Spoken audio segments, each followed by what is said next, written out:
अगर आप छोटे व्यापारी हैं या फिर छोटा व्यापार आप शुरू करने वाले हैं, यानी कि एमएसएमईज़ में का ऑनर बनने वाले हैं या बन रहे हैं, तो या बन चुके हैं, तो आपके लिए ये वीडियो बहुत ज़रूरी है।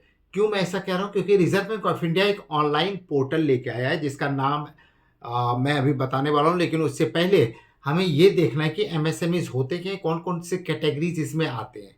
तो MSME, macro, small, medium enterprises होते हैं।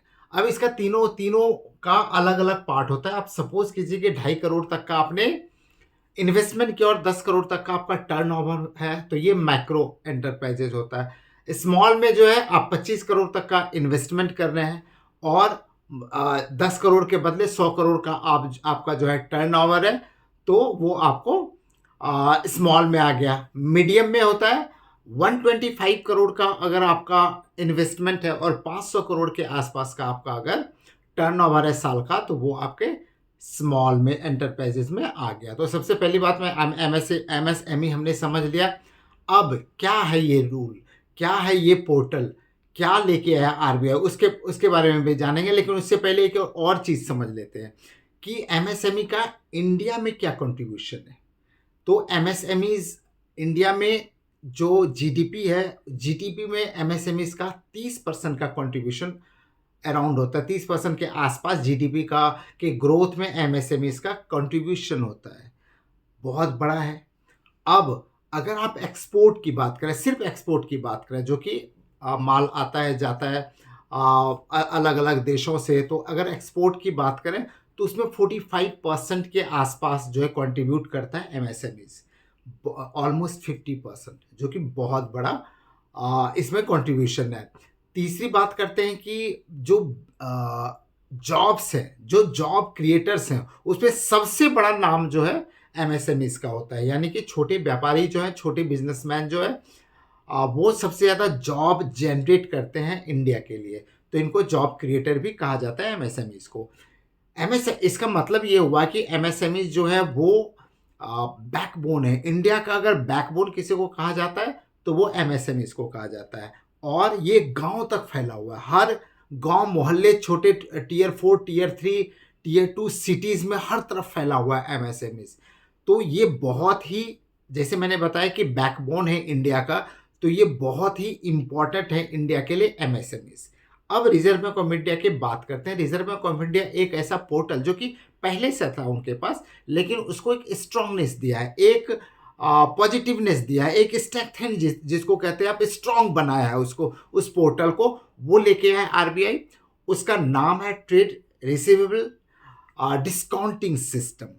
ये पहले से था, लेकिन इसको और भी स्ट्रांग बनाया गया है। अब इसके बारे में मैं बात थोड़ा सा करूंगा कि ये क्या है। अब सपोज कीजिए कि आप जो है छोटे बिजनेसमैन है, छोटे व्यापारी हैं, और आपने 5 लाख रुपए का फर्नीचर बिजनेसमैन है आप, और 5 लाख का फर्नीचर आपने किसी बड़े बिजनेसमैन को सेल आउट किया। तो क्या होता है कि वो कहते हैं कि 30 दिन से 90 दिन का टाइम लगता है, एक रिसिप्ट दे दो। रिसिप्ट जो है फिर 30 से 90 दिन जब ये फर्नीचर बिकेगा, उसके बाद पैसे आएंगे, फिर मैं आपको पैसा दूंगा। ऐसा ही बिजनेस चल रहा है छोटे व्यापारियों के साथ, ही ऐसा होता है नॉर्मली। अब आरबीआई बीच में आ गया। अब आरबीआई क्या कह रहा है कि आपका जो ये नए रूल ऑनलाइन लेके आया हूं मैं, इसमें आपको जो आपने जो रिसिप्ट दिया है, उसको आपने 5 लाख का सामान बेचा है किसी बड़े व्यापारी को, उसका रिसिप्ट तो आपके पास है। उस रिसिप्ट के बिहाफ पे आप उस रिसिप्ट को इन कैश कर सकते हैं। यानी कि आपने वो रिसिप्ट अपलोड किया, सब कुछ ऑनलाइन है, प्रोसेस पूरा का पूरा ऑनलाइन है। तो आपने उस रिसिप्ट को अपलोड किया, आपको आपके अकाउंट में पैसे आ गए। जो आप पहले क्या करते थे, या तो किसी से लेके, चूंकि पेंडिंग है 30 से 60 दिन, 90 दिन पेंडिंग आपका पैसा है, आपका पैसा स्टक हुआ पड़ा है। अच्छा, एक की बात नहीं है, आप एक 5 लाख नहीं है, कई 5 लाख आपके स्टक पड़े हुए हैं।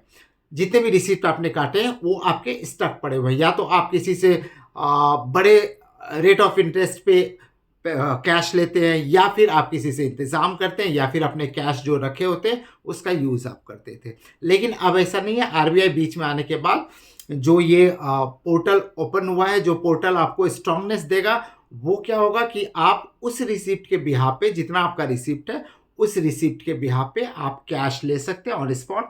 आपको वेट करने की जरूरत नहीं है, आपका गल्ला हमेशा भरा हुआ रहेगा कैश से।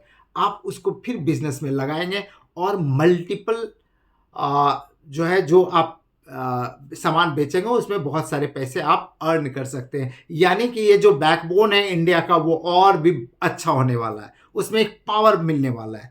तो ये आज का वीडियो था पूरा।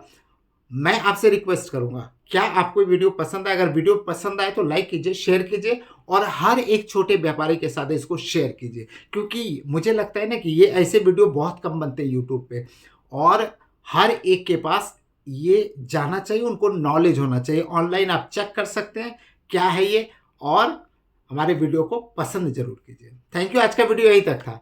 और भी इसी तरह के वीडियो के लिए लाइक शेयर ज़रूर कीजिए और सब्सक्राइब ज़रूर कर लीजिए और अगर इंस्टाग्राम पे आप तो फॉलो कर लीजिए। Thank you very much.